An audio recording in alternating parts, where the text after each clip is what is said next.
Corporate colleges Shri Chaitanya కావచ్చు, నారాయణ కావచ్చు, ఇట్లాంటి కాలేజెస్లో ఈ మధ్య కాలంలో పిల్లలు చాలామంది ఆత్మహత్య చేసుకుంటున్న ఇన్సిడెంట్లు అయితే ఈ మధ్య కాలంలోనే ఒక 7-8 నమోదయ్యాయి. అండ్ పిల్లల తల్లిదండ్రులు అయితే వాళ్ళ వేదన అంతా ఇంత కాదు.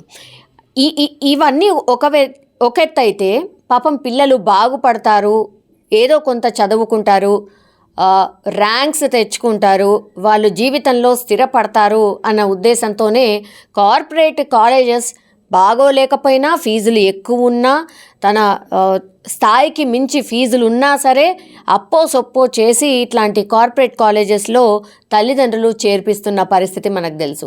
అండ్ శ్రీ చైతన్య, నారాయణ కాదు, కార్పొరేట్కి సంబంధించిన కాలేజెస్ ఏవైనా సరే ఇట్లాంటివే, వసతులు ఏమీ ఉండవు, జస్ట్ వాళ్లకు చదువు చెప్తారు కూర్చోపెట్టి అనేటువంటి ఒకే ఒక ఉద్దేశంతో ఏది బాలేకపోయినా తల్లిదండ్రులు కాంప్రమైజ్ అయ్యి అట్లాంటి కాలేజెస్లో చేర్పించడం జరుగుతుంది. అంటే చదువు బాగుంటుంది అని చేర్పించడం జరుగుతుంది. కానీ చదువు చెప్పేటటువంటి లెక్చరర్లే ఏమంటారు, ఇంకా వెధవలు అయి ఉంటే ఇంకా ఏం చేయాలి?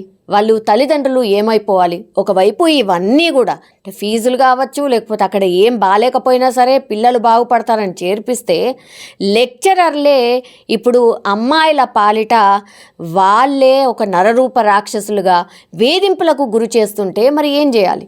ఇవన్నీ కూడా తట్టుకుంటూ పిల్లలు చదువు కోసం అక్కడుంటే ఇప్పుడు లెక్చరర్ల వేధింపులు కూడా శ్రీ చైతన్య లాంటి కాలేజెస్లో బయటపడడం జరిగింది. అది ఎక్కడ అంటే యాక్చువల్లీ ఇది మదీనాగూడ శ్రీ చైతన్య కాలేజ్లో జరిగినటువంటి ఇన్సిడెంట్. అక్కడ కెమిస్ట్రీ లెక్చరర్గా పనిచేస్తున్నటువంటి హరీష్ అనే లెక్చరర్ ఈ విద్యార్థినుల పట్ల చాలా అసభ్యంగా ప్రవర్తించడం, పూర్తిగా మెసేజ్లు కూడా అసభ్యంగా పెట్టడం, వాళ్ళను వేధించడం జరుగుతోంది అని ఒక విద్యార్థిని వాళ్ళ తల్లిదండ్రులకు ఇన్ఫర్మేషన్ ఇచ్చింది. ఆ విద్యార్థుల తల్లిదండ్రులు కూడా పూర్తిగా విద్యార్థి సంఘాలకు వాళ్ళు ఇన్ఫర్మేషన్ పాస్ చేయడం, వాళ్ళు వచ్చి పూర్తిగా మదీనాగూడ శ్రీ చైతన్య కాలేజ్ దగ్గర ఈరోజు ఆందోళన చేసిన పరిస్థితి అయితే కనిపిస్తోంది.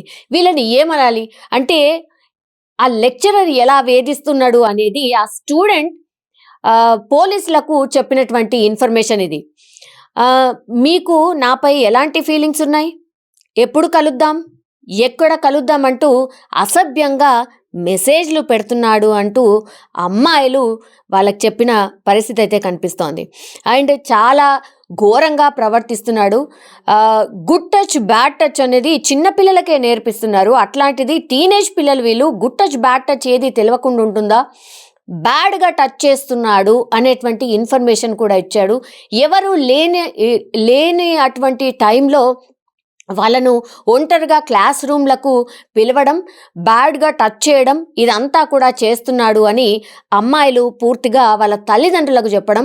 ఒకవేళ ఇదే ఇన్ఫర్మేషన్ని మీరు ఎవరికన్నా చెప్పినా, ఇంకెవరికన్నా కంప్లైంట్ రూపంలో చెప్పే ప్రయత్నం చేసినా మీ మీద యాసిడ్ పోస్తాను అంటూ కూడా ఈ లెక్చరర్, ఈ హరీష్ అనే ఈ లెక్చరర్ ఎవరైతే ఉన్నారో అతను పూర్తిగా పిల్లల్ని బెదిరిస్తున్నాడు అనేటువంటిది మెయిన్ కంప్లైంట్. పూర్తిగా శ్రీ చైతన్య యాజమాన్యానికి అమ్మాయిలు ఫిర్యాదు చేసినా కూడా వాళ్ళు ఎట్లాంటి చర్యలు తీసుకోవట్లేదు అని కూడా ఈ అమ్మాయిలు చెప్తున్నారు. ఎందుకంటే హరీష్ బుద్ధి ఇప్పటిది కాదు. యాక్చువల్లీ ఈ హరీష్ అనే లెక్చరర్ బుద్ధి ఎప్పటి నుంచి ఉన్నాడో అప్పటి నుంచి కూడా అమ్మాయిల పట్ల చాలా అసభ్యంగా ప్రవర్తిస్తున్నాడు. చాలామంది అమ్మాయిలు ఇతని వల్ల అవమానాలు పడ్డారు, ఆర్ వాళ్ళు పాపం ఎవరికి చెప్పాలో, చెప్తే ఏమవుతుందో అనే భయంతో ఎవరికి చెప్పట్లేదు. బట్ నేను చెప్తున్నాను అంటూ ఈ అమ్మాయి ముందుకొచ్చి వాళ్ళ పేరెంట్స్కి చెప్పడం, విద్యార్థి సంఘాలు వచ్చి ఆందోళన చేయడం జరిగింది. ఇప్పుడు ఈ హరీష్ అనే లెక్చరర్ పట్ల యాజమాన్యానికి ఫిర్యాదు చేసినా కూడా మరి ఎందుకు స్పందించట్లేదు? ఈ లెక్చరర్ చాలా మంచివాడు, మీరే సరిగ్గా లేరు అనేటువంటిది కూడా యాజమాన్యం చెప్పినట్టు కూడా అమ్మాయిలు ఆరోపిస్తున్న పరిస్థితి అయితే కనిపిస్తుంది. సో ఇదంతా కూడా ఆందోళన చేస్తున్న నేపథ్యంలో అక్కడికి చేరుకున్నటువంటి ఆ మియాపూర్‌కి సంబంధించిన ఎస్ఐ ఎవరైతే ఉన్నారో, ఈ ఆందోళన నేపథ్యంలో వెంటనే ఆ స్పాట్‌కి చేరుకున్నారు. ఈ అమ్మాయిలు, తల్లిదండ్రులు అండ్ విద్యార్థి సంఘాలు ఇచ్చినటువంటి ఫిర్యాదును ఆయన పూర్తిగా స్వీకరించడం జరిగింది. ఆయనకు స్పష్టంగా వీళ్ళు చెప్పారు. రికార్డుల నిర్వహణ కోసం పర్సనల్ నంబర్ తీసుకుంటున్నాడు. ఆ తర్వాత మీరు ఇవ్వకపోతే మీ మీద యాసిడ్ దాడి చేస్తాను అంటూ బెదిరిస్తున్నారు అని ఈ విద్యార్థులందరూ కూడా ఈ ఎస్ఐకి పూర్తిగా చెప్పడం జరిగింది. ఆయన పూర్తిగా అక్కడున్నటువంటి యాజమాన్యంతోని ఈ ఇన్ఫర్మేషన్‌ని పూర్తిగా వాళ్ళకి తెలుసా లేదా అన్న ఇన్ఫర్మేషన్ తీసుకోవడంతో పాటు విద్యార్థులను చాలామందిని పిలిచి ఈ ఎస్ఐ మాట్లాడడం జరిగింది. మియాపూర్‌కి సంబంధించిన ఎస్ఐ కోన వెంకట్ పూర్తిగా ఈ ఇన్ఫర్మేషన్ తీసుకున్న తర్వాత యాజమాన్యం అండ్ ఈ పిల్లలు వాళ్ళందరి దగ్గర ఇన్ఫర్మేషన్ తీసుకున్న తర్వాత తగిన చర్యలు ఉంటాయి అంటూ వాళ్ళకు హామీ ఇచ్చినట్టుగా మనకున్నటువంటి ఇన్ఫర్మేషన్. కానీ ఏంటి ఈ బుద్ధులు? ఏం జరుగుతుంది అసలు? కార్పొరేట్‌కి సంబంధించిన కాలేజెస్‌లో ఏం జరుగుతోంది? ఎవరి పర్యవేక్షణ ఉంది? ఎవరి ఇష్టానుసారం వాళ్ళది అయిపోయింది?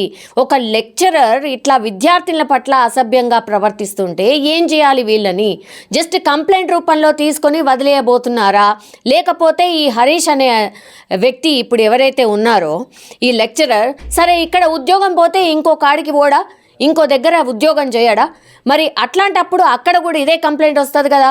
సో ఈతన్ని ఖచ్చితంగా శిక్షించాల్సిందే అని విద్యార్థుల తల్లిదండ్రులు అండ్ విద్యార్థి సంఘాల నాయకులు అయితే డిమాండ్ చేస్తున్న పరిస్థితి అయితే కనిపిస్తోంది.